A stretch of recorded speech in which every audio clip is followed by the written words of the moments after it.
চামড়ার দামে এবারও পতন। বেঁধে দেয়া দাম তোয়াক্কা করেনি কেউই। বড় আকারের এক একটি কাঁচা চামড়ার দাম উঠেছে সর্বোচ্চ ৮০০ টাকা। তাও বেলা গড়ানোর সঙ্গে সঙ্গে কমতে থাকে। এবারও সিন্ডিকেটের হাতেই ছিল বাজারের নিয়ন্ত্রণ। ব্যবসায়ীরা বলছেন, সরকারের তরফ থেকে বেশি দাম নির্ধারণ করা হয়েছে, যা পরিপালন করা অসম্ভব।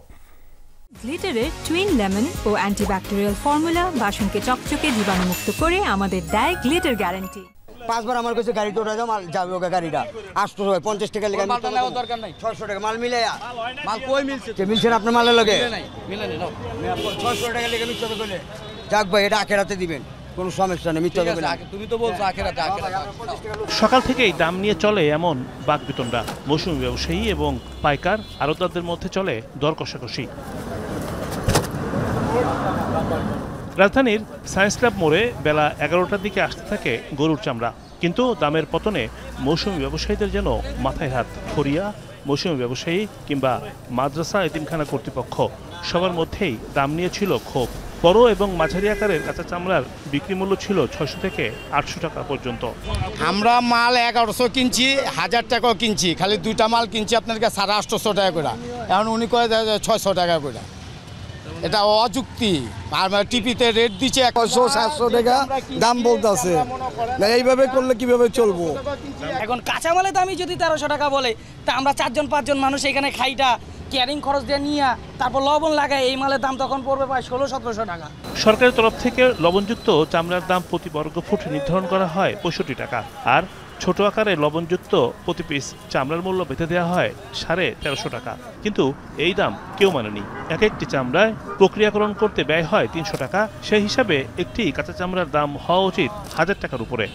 আমি 3টা চাইছি 3000 টাকা দাম, উনি বলে 500, 600, 700, 2700 টাকা লস হইতেছে। এখন দিয়ে দিই 700-800 টাকা বলতেছে। না আমার তো আইতেছে, আমার তো আর লস দিতেছে। আমার দাম কিন্তু একটা বয়লার নিয়ে গেছে, এরপরে 50টা বাদ, নিলে না নিলে নাই। ওদিকে রাজধানীর পোস্তাতেও একটি চিত্র, দাম নিয়ে ছিল পাল্টাপাল্টি অভিযোগ। বলা হয় বেঁধে দেয়া চামড়ার দাম পাওয়া যায়নি। আমি যেটাকে বড় বলি, ওনারা এটা ছোট বলে। তো এটা নিয়ে পরবর্তীতে ধর আমরা চামড়া যদি একবার নামায় ফেলি, তখন বলে যে আপনি নিয়ে যান, তখন তো আমরা একটা ভোগান্তিতে পড়তে।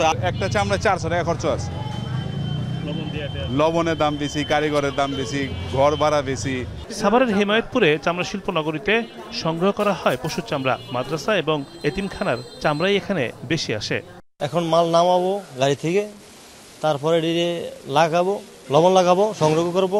তবে ট্যানারি মালিকরা বলছেন, সরকারের বেঁধে দেওয়া দাম কার্যকর করা অসম্ভব, তাহলে ব্যবসা টিকিয়ে রাখা যাবে না। 600-700 টাকা বিক্রি হচ্ছে। আপনি যদি লবণের লোড, আপনার গুদাম, warehouse, loading unloading, man power সব মিলান 400 টাকা। 400 টাকা হলে 400 আর 600 যদি ধরেন 1000, 700 ধরলে 1100। তারপরেও সিমিলার নাই, কোনো সামঞ্জস্যতা নাই। বিকজ 1350 টাকা রেট বেঁধে দেওয়া এটা সমীচীন ছিল না। খাসির চামড়ার দাম ছিল না বললেই চলে। প্রতিটি চামড়ার দাম দেওয়া হয় 30 থেকে 40 টাকা। রিমন রহমান, যমুনা নিউজ, ঢাকা।